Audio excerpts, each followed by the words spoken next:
The news of the humans' arrival spread like wildfire through the lower districts of the Empire's capital planet, Varnaxis Prime. People didn't speak of it loudly, but in quiet corners, in whisper-filled alleyways, the story passed from one being to another like a secret too dangerous to hold. They said the humans were strange, bold, and unafraid of the throne. Some even claimed the humans had insulted a high noble and walked away without being punished. That part sounded like a lie. Nobody insulted a noble and lived. But the story kept spreading. Far below the shining towers of the elites, in the smoke-covered slums where factory workers and forgotten veterans lived, the name human started to mean something strange. For some, it meant trouble. For others, it meant hope. Kara, a former soldier of the Empire, leaned against the wall of a broken food stall. She had once fought in the name of the throne. Now, she fought to find food every day. Her arm had been replaced with a weak, rusting machine after a battle the Empire no longer remembered. But Cora remembered. She remembered everything, especially how quickly the throne forgot its own. A skinny worker passed by and muttered, "They say the humans didn't kneel. They stood tall before the throne guards." Cora narrowed her eyes. "Is that true?" The worker shrugged. "Maybe. Maybe not. But people are talking." Cora's thoughts spun. She had seen the strength of the Empire, its fleets, its armies, its fear. But she had also seen its weakness, pride, cruelty, and a deep fear of anything it didn't control. If the humans were really unafraid, maybe, just maybe, they were different. Miles above, in the high halls of the noble chamber, Lord Velner paced with a deep frown. The humans hadn't just entered the Empire's heart by accident. They had entered it without breaking. They had stared into the eyes of imperial power and hadn't blinked. That was dangerous. "We must crush them," said another noble, eyes glowing with anger, "before they become a symbol." "A symbol," Velner repeated. The noble nodded. "You've seen the whispers, even the working castes speak of the humans. If we delay, their story becomes a spark." Lord Velner hated sparks. Sparks made fires, and fires burned empires. Back on the streets, the whispers grew louder each day.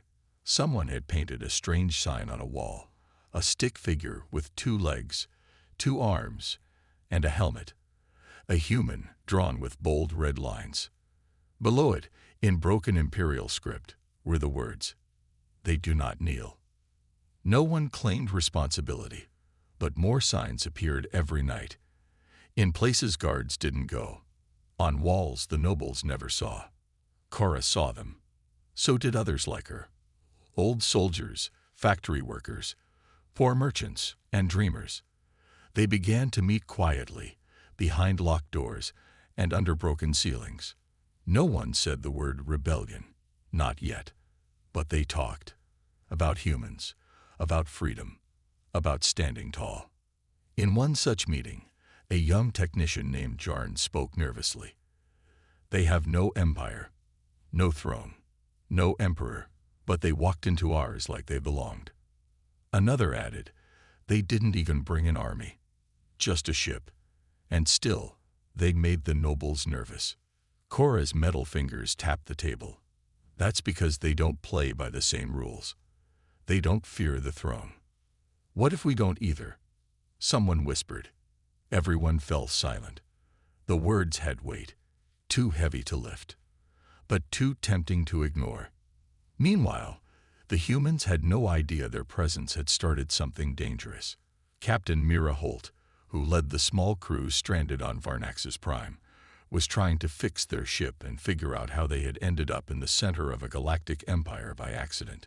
"We didn't come here to start a revolution," she told her team. "We just want to go home." But the damage was done. The Empire had seen them. The people had heard of them.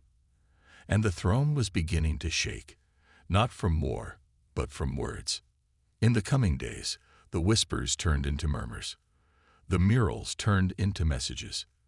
The idea of humans, bold, strange, free, became something more than just a story. It became a spark, and across the stars, in the silent corners of forgotten places, others started to listen. The rebellion hadn't begun yet, but it was breathing. It was watching, and it was waiting. The people of Varnaxis Prime were afraid to speak loudly, but they couldn't stop whispering. In the dark alleys, old marketplaces, and inside tiny homes made of metal scraps, a strange name kept appearing: humans. No one had seen them clearly, but everyone had heard something. Some said they were fearless. Others said they insulted a noble and still walked away alive. A few even claimed the humans had entered the central palace without bowing to the emperor. That seemed impossible, but impossible things were sometimes true. In the lower part of the city, where broken machines hummed and smoke filled the air, a group of tired workers sat around a rusted table. One of them, a thin man with grease on his face, leaned closer and whispered, "They said the humans don't kneel, not even in front of the throne." Cora, a former soldier with a robotic arm, looked up sharply. Her eyes were cold but curious. "Is that a fact or just another tale?" The man shrugged. "No one knows, but people are talking." Cora had fought in 2 of the Empire's wars. She had lost friends, a leg, and half of her arm. When she returned, the Empire gave her a weak medal and sent her to the factory district. She had no love left for the throne, but she had one thing still burning inside: anger. And now, maybe hope. More whispers came every day. In the marketplace, someone painted a wall with red letters. They stood tall. "So can we." The guards removed it. But the next night, it appeared again on another wall, bigger this time, and with it, a simple symbol: a human figure drawn in black lines, helmet on, fists clenched. The nobles began to worry. High above, inside the floating marble chambers of the ruling council, Lord Velner paced back and forth. "These humans are a disease," he said. "We let them live. And now the lower castes speak their names like legends." Another noble, older and fatter, nodded quickly. "I've seen reports. Workers refuse to kneel during inspections. One of them spat when we mentioned the emperor." Spat. Lord Velner slammed his fist on the table. "This infection must be crushed before it becomes a fire." But the fire was already spreading. In the shadows of an old storage building, Cora met with 7 others. They were all different: a tech welder, a transport pilot, 2 nurses, a teacher, a baker. None of them were warriors now, but each had lived long enough under fear, and each had heard about the humans. "They didn't come to fight," said the pilot, a woman with burn scars on her hands. "But the nobles fear them anyway." "That means something," Cora said. Her voice was low but strong. "If the throne fears them, maybe we should follow them." The baker laughed nervously. "Follow them where?" "Into war." "No," Cora said. "Into freedom." The room was silent. Outside, the night was cold, but something warm stirred inside their chests. For the first time in years, they felt like something was changing. Maybe not today, but soon. Far across the city, inside a secure zone, the humans remained unaware of the chaos their presence was causing. Captain Mira Holt stood inside their ship, looking at the damage. "It'll take weeks to fix the jump drive," she said. Her engineer sighed. "Let's hope the Empire doesn't throw us into prison before then." "We've done nothing wrong," Mira replied. "Exactly," he said. "And yet half the planet talks about us like we started a revolution." Mira didn't answer. She knew something was happening, but she didn't understand it yet. All they had done was land after a navigation error. They weren't soldiers. They weren't diplomats. They were explorers. But the Empire saw them as a threat. That was a problem. Back in the slums, the symbol of the humans appeared again. This time it was bigger, spray-painted across the side of a police tower. A human standing tall, next to the words, "They walk free." The guards arrested 2 suspects and beat them in public. The message was clear: stop the whispers. But instead, the whispers turned into murmurs, then into quiet meetings, then into secret plans. Cora met with more people. They brought maps, old weapons, stolen access cards. She didn't tell anyone to fight. She didn't say the word rebel, but she listened. And when they asked what the humans meant, she told them the truth. They're just people, she said, but they're not afraid of the throne. And maybe that's the first step. One of the younger men, barely 18, asked, "Do you think the humans would help us?" Cora looked at him. "I don't know, but I don't think we need them to start. We only need each other." That night, someone painted the biggest message yet, right under one of the royal sky bridges where nobles passed in flying cars. It read, "The throne trembles. The people wake." And now, the throne really did tremble, because fear had entered the Empire's heart, not through weapons, not through ships, but through whispers. The rebellion had no name yet, but it had begun. The night was quiet, but the fear was loud.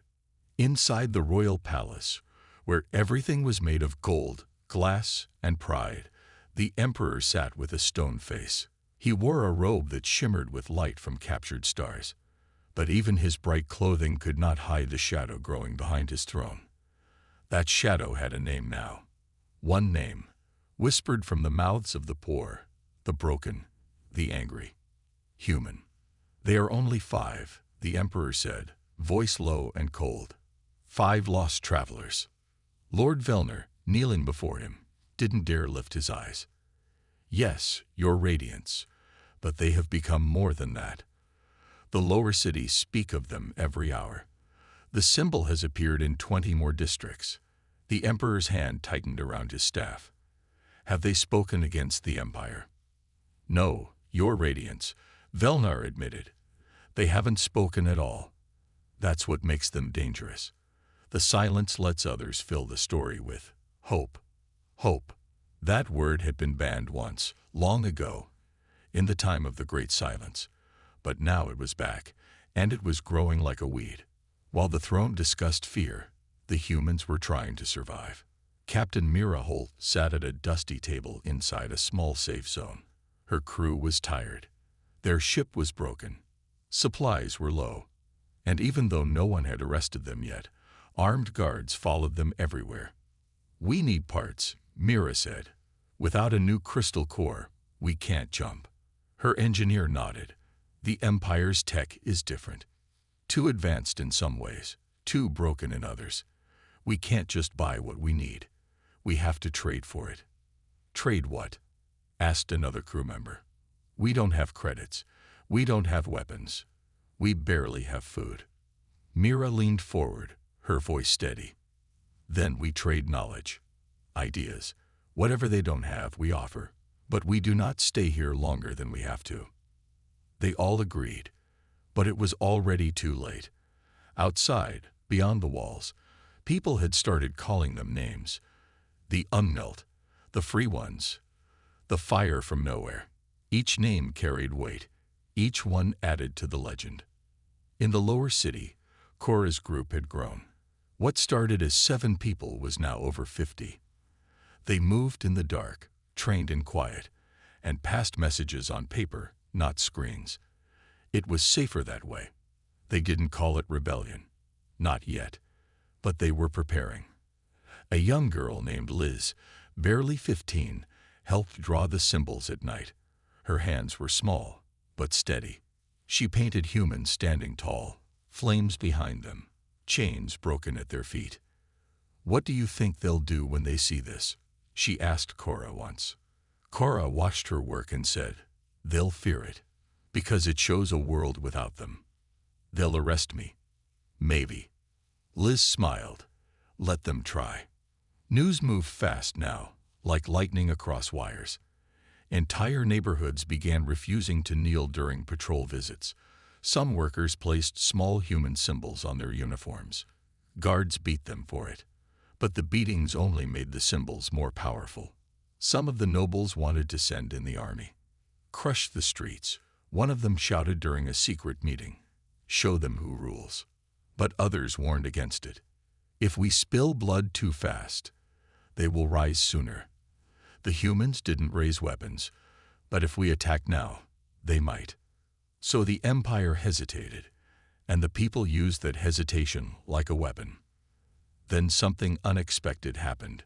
One night, a cloaked figure approached the humans' safe zone. The guards tried to stop her, but she flashed a pass only nobles were allowed to carry. She entered without a word and walked straight to Mira. "I need to speak to you," she said. Mira stood up slowly. "You are." The woman removed her hood. She was young, but her eyes were sharp. "My name is Aria Velner, daughter of Lord Velner. I'm here without his permission." The crew tensed. Mira kept calm. "Why would a noble's daughter come to us?" "Because I've seen what's happening," Aria said. "And I believe you didn't come here to start a war. But the people believe you already did." "We didn't," Mira said. "I know," Aria nodded.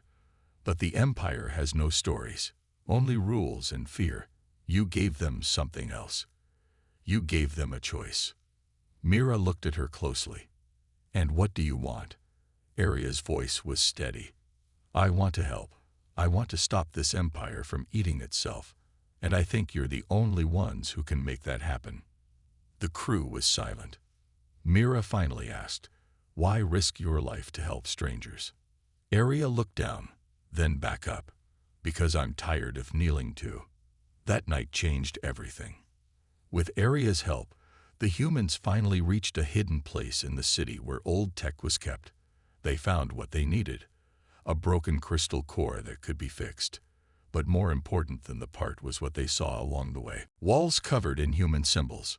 Streets where people nodded at them with quiet pride. Even children who mimicked their walk, tall and brave. They had become more than humans. They had become ideas. And ideas couldn't be stopped with guns. Not anymore. The wind inside the capital's lower levels carried a strange new smell. Smoke, sweat, and hope. Something old was breaking, and something new was rising.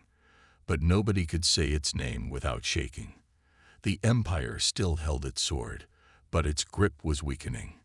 Captain Mira Holt stared at the glowing shard her engineer held in both hands. It was the broken crystal core, the one their ship needed to jump back to human space. It looked like frozen lightning trapped in a glass shell. Dangerous, unstable, and the only way home. "We can fix it," her engineer said. "But it's not going to be easy. We need access to their fusion towers. Without raw energy, we can't recharge the core." "And there's no way the Empire will let us near one," Mira replied. "Not officially," a new voice said from behind. It was Aria Velnar again, still in her dark cloak, her face half hidden. She looked tired. Her hands shook slightly, but her eyes stayed sharp. "I know a back path," she said. "An old maintenance tunnel. My father used it when he was young. It leads straight under the tower." Mira frowned. "That tower is guarded by soldiers, machines, scanners. If we get caught—" "You won't," Aria interrupted. "I've already moved the schedules. Half the guards won't be there, but we must move fast. Tonight."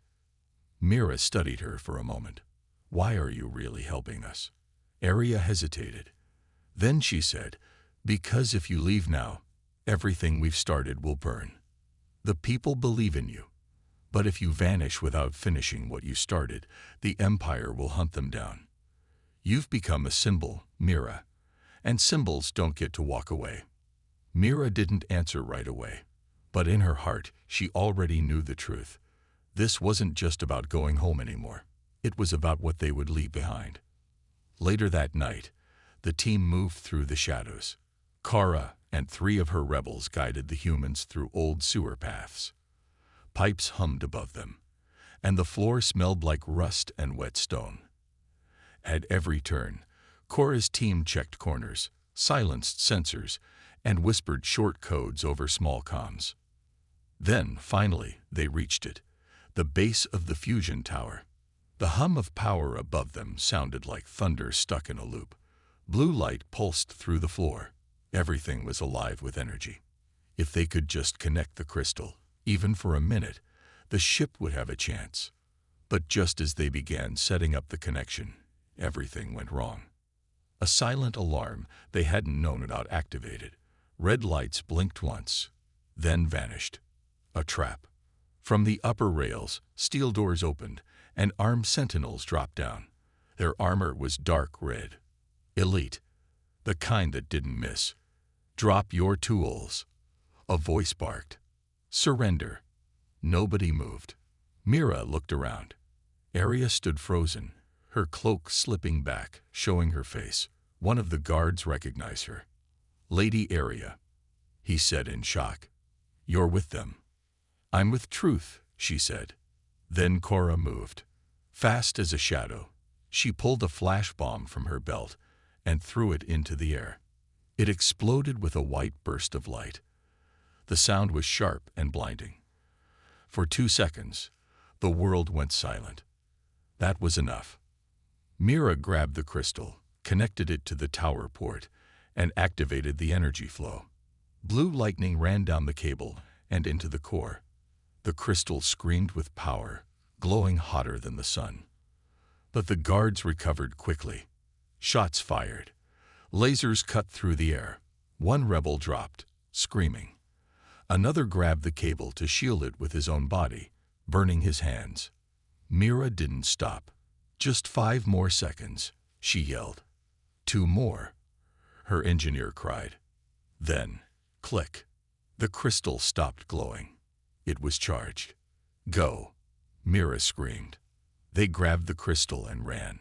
Cora threw another bomb, this one smoke-based. Arya opened the tunnel exit and shouted for them to move. They escaped just as steel bots crashed down behind them, their arms turning into blades. They ran into the Undercity. Down there, in the old ruins, old machines still whispered secrets from a forgotten time.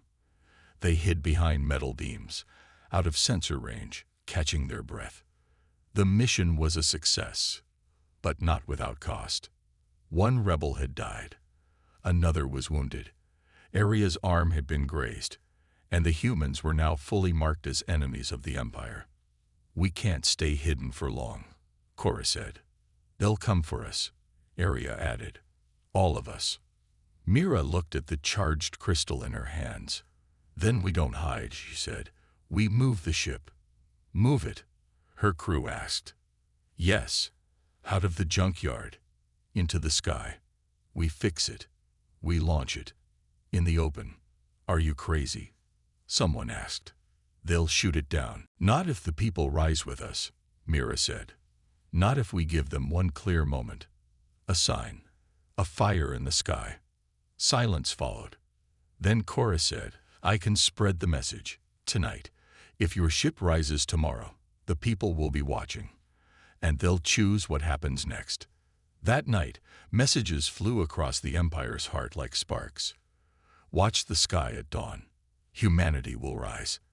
And from the towers to the tunnels, from nobles' balconies to slaves' beds, everyone whispered the same question. Will they really fly? The dawn came like no other. Across the capital, the sun rose slowly over the silver towers of the Empire. But today, the light seemed different. It was softer, almost uncertain.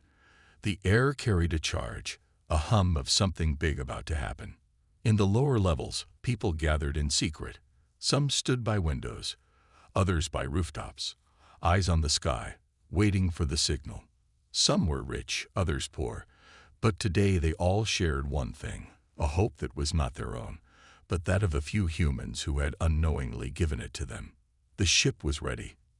Mira Holt stood at the command console, hands trembling, but not from fear. The engine hummed beneath her, a soft roar that seemed to grow with every passing second. The crystal core was fixed. The ship was ready to jump, but that was not why they were here. Today, the humans were going to give the Empire something they had not seen in centuries: freedom. "We need to be fast," Mira said, looking at her crew. "Once we launch, there's no going back. The Empire will hunt us, the whole city will burn, and there's no guarantee we make it out." "But the people will see us," one of her crew said. "And that will be enough." Mira nodded. She looked out through the viewports. Beyond the tall city walls, the Empire's heart beat like a machine. Perfect, strong, and cold. But today, the machine would crack. Cora's voice came through the comms. "We're in position. The streets are clear for now. No sign of the guards." Area Vellner, standing nearby, added, "The people are waiting. The message is out. They will make sure nothing stops you." Mira took a deep breath and activated the thrusters. The ship trembled at first, like it was waking up. Slowly, it lifted off, just enough to hover above the ground. The moment it moved, the sky seemed to hold its breath. From the streets, they saw it, a ship that wasn't supposed to be there. It was small, damaged, but it shone in a way no other craft had ever done. It wasn't just metal and wires. It was a sign. It was hope. The people gathered below saw it first. Then the whispers started. Then the calls. And then, for the first time, they all knew they were watching something that would change the galaxy forever. As the ship climbed higher, the guards began to respond. Ships soared from their docks, lights flashing. The Empire was waking up, but it was too late. The ship broke through the clouds, rising faster than anyone could follow. Mira's eyes stayed fixed on the view ahead. The sky was endless, and as the ship ascended, the people on the ground began to chant. "Humanity rises." The sound carried through the streets, filling every corner of the city. The Empire had never known such a thing. 1,000 voices united. And that was all it took. The first spark had been lit.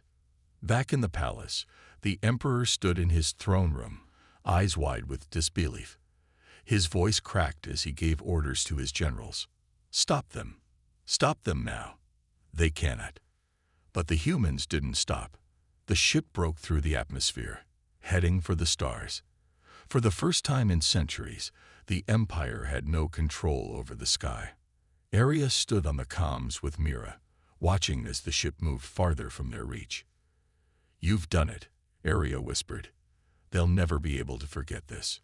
Mira's voice came back. "We've done it, but we haven't won yet."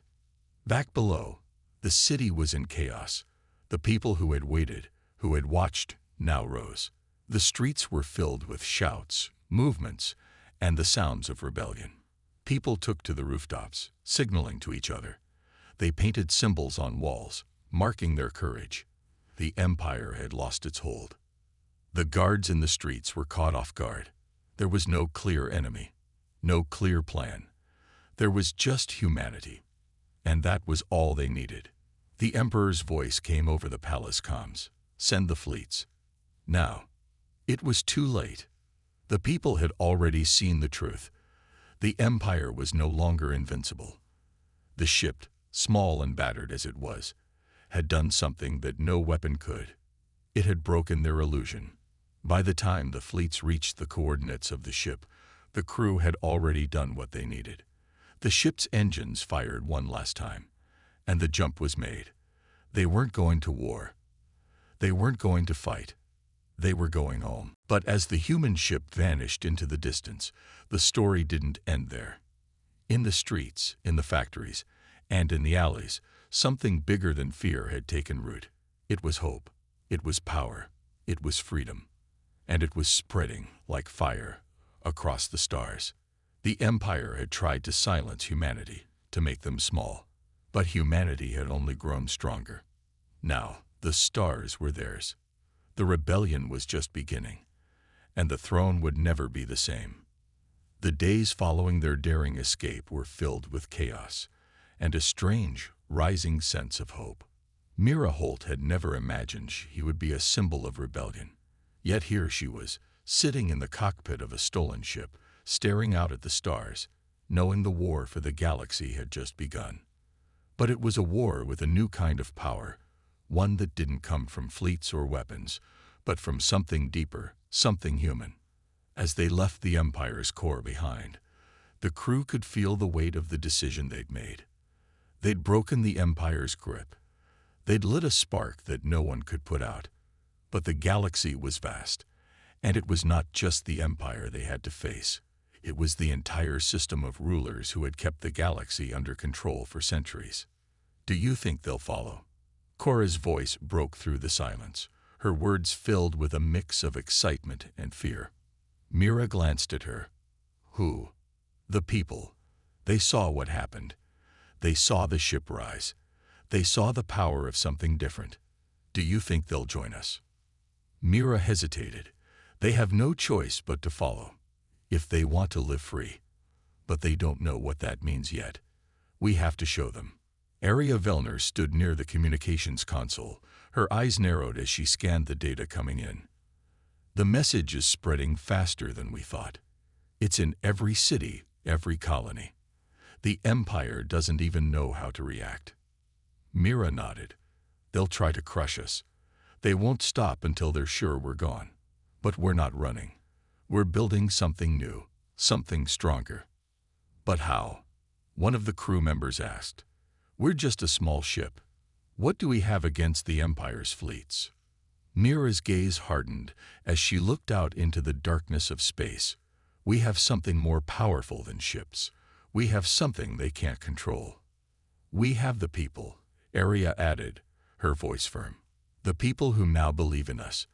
The ones who want something more than what the Empire has given them. Mira turned to face her crew, her eyes fierce with determination. It's time to take the next step. We find allies. We find those who've been crushed under the Empire's boot. And we give them a chance to rise. As they moved farther from the Empire's heart, the crew knew that every choice they made from now on would shape the future of the galaxy. They weren't just fighting a war. They were fighting for the idea that everyone had the right to choose their fate. In the distance, a new star system loomed on their sensors. It wasn't an Empire-controlled sector.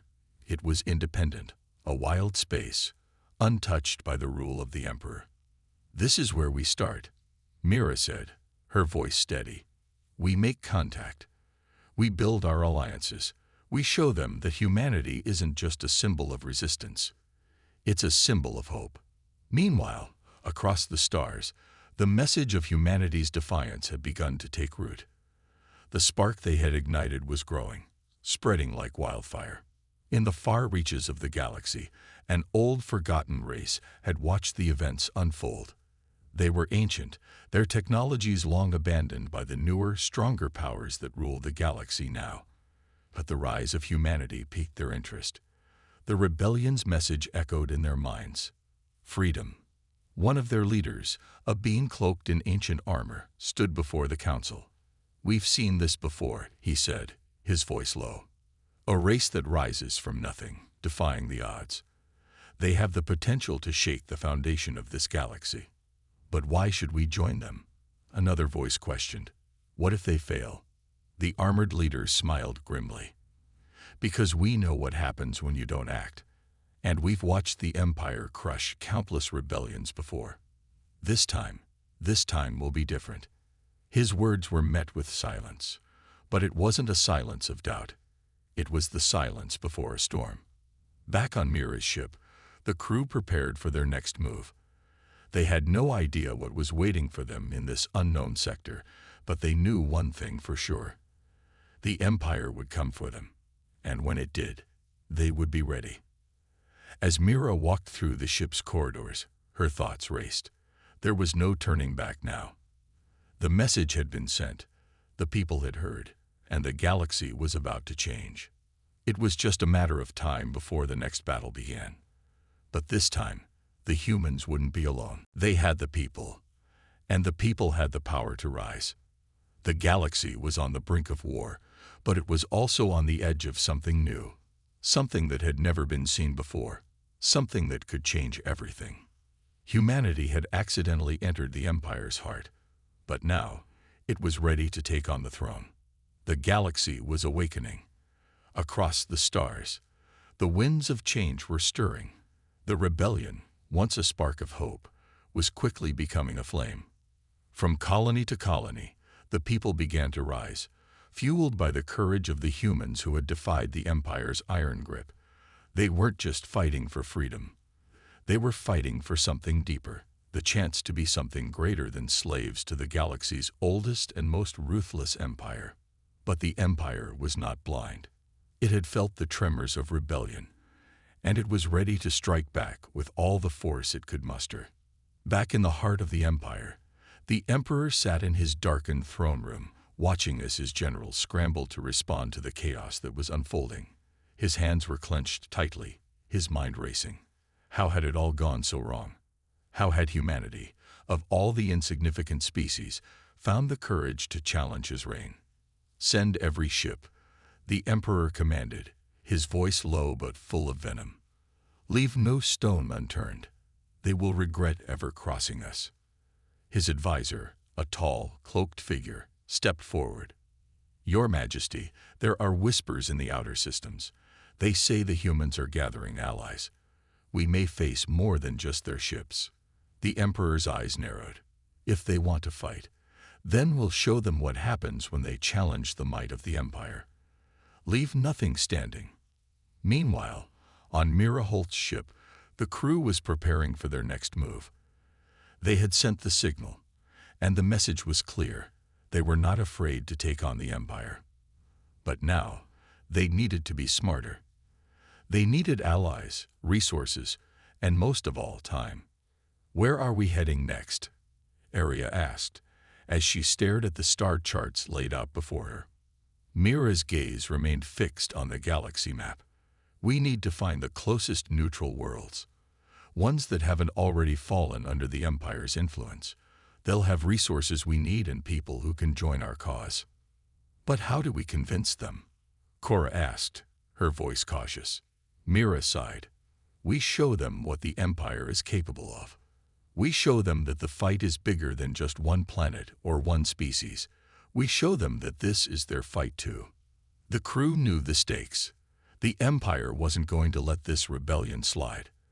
The first wave of retaliation would come quickly, and when it did, the humans would be ready. As they approached the next system, Mira felt a knot in her stomach. This wasn't just about survival anymore.